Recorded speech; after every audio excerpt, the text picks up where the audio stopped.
आसक्ति ही मनुष्य का बंधन का कारण बनती है। जितनी हमारी जिसमें आसक्ति होगी उतने ही हम भगवान से दूर रहेंगे।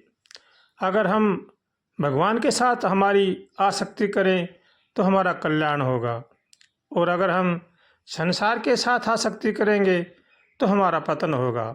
इसलिए हर मनुष्य को चाहिए कि वो लगाव अपना कम से कम रखे।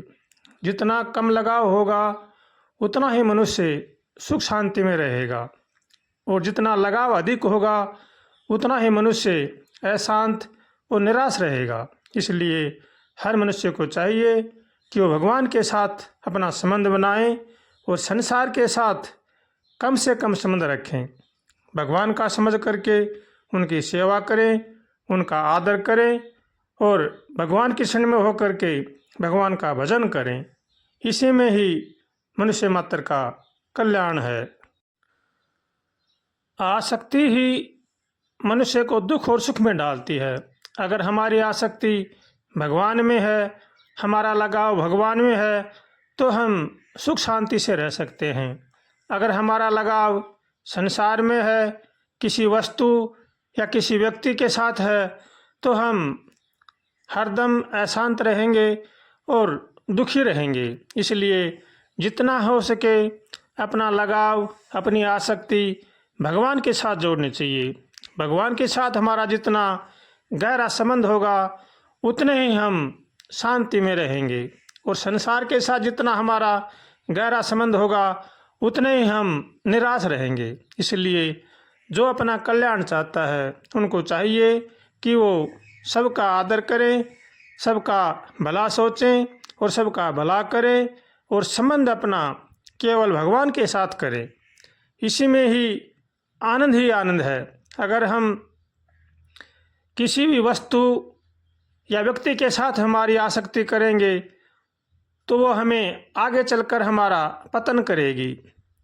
बुढ़ापे के अंदर कोई किसी का नहीं होता है। वृद्धावस्था अवस्था एक ऐसी अवस्था है जिससे सब लोग किनारा कर लेते हैं, और अकेला पड़ा पड़ा फिर केवल पछतावे के सिवा उसके पास कुछ भी नहीं रहता है। इसलिए आसक्ति लगाव कम से कम करना चाहिए। किसी मनुष्य की ज़्यादा बातें करने का आसक्ति होती है, किसी किसी की घूमने की आसक्ति ज़्यादा होती है, किसी किसी की कोई चीज़ें देखने की आसक्ति होती है, लेकिन वो आगे चलकर हमें दुख में डालेंगी। इसलिए आसक्ति न करके भगवान का भजन करें और भगवान के साथ संबंध जोड़े, वरना बाद में फिर पछताना पड़ेगा।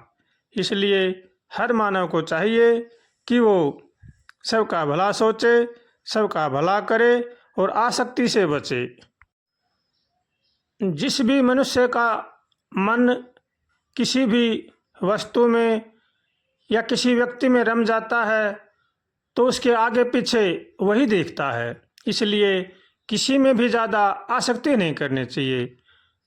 हमारे संत महापुरुष कहते हैं कि भगवान की शरण में होकर के भगवान का भजन करना चाहिए। अगर हम किसी के साथ आसक्ति करेंगे, किसी के साथ ज़्यादा लगाव करेंगे, तो वो लगाव हमें दुख और तकलीफ दे करके जाएगा और हमें बाद में पछताना पड़ेगा। इसलिए हरदम प्रार्थना करें, हे नाथ हमें सद्बुद्धि दो, सद्विचार दो, ताकि संसार की बुराई से बचे। ऐसे भगवान से रोज कातर स्वर से प्रार्थना करनी चाहिए। हे नाथ हमें बचाओ, हे नाथ हमें बचाओ, हम आपकी शरण में हैं। हे नाथ हम भवसागर में बहे जा रहे हैं, आपके सिवा हमारे को कोई भी बचाने वाला नहीं है। ऐसे रोज भगवान से कातर स्वर से प्रार्थना करनी चाहिए।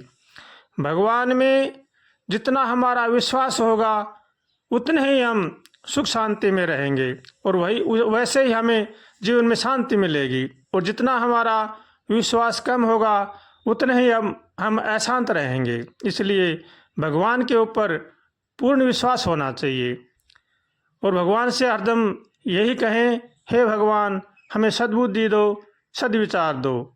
भगवान बड़े ही दयालु हैं। जैसी हमारे मन की प्रार्थना होती है वो भगवान सुन लेते हैं। इसलिए प्रार्थना करें, तो कातर स्वर से करें, भगवान का भजन करें और सबका भला करें।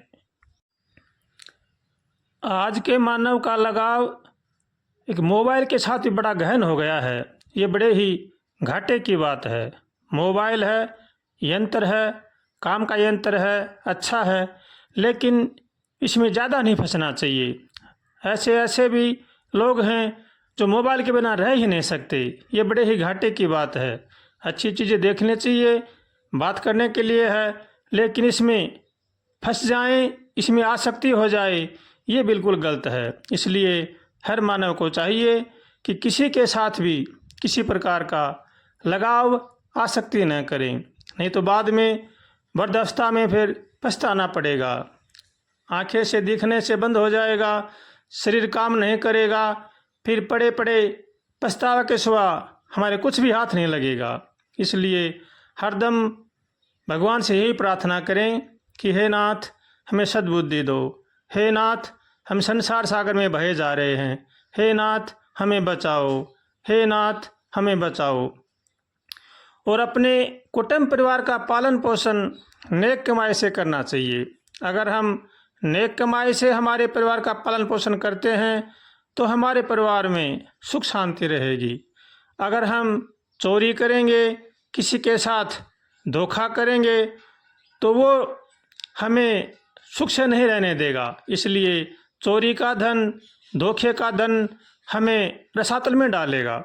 इसलिए हरदम अपनी नेक कमाई से अपने परिवार का पालन पोषण करें, अपने माता पिता की सेवा करें, बड़े बूढ़ों का आदर करें और भगवान की शरण में होकर के भगवान का भजन करें।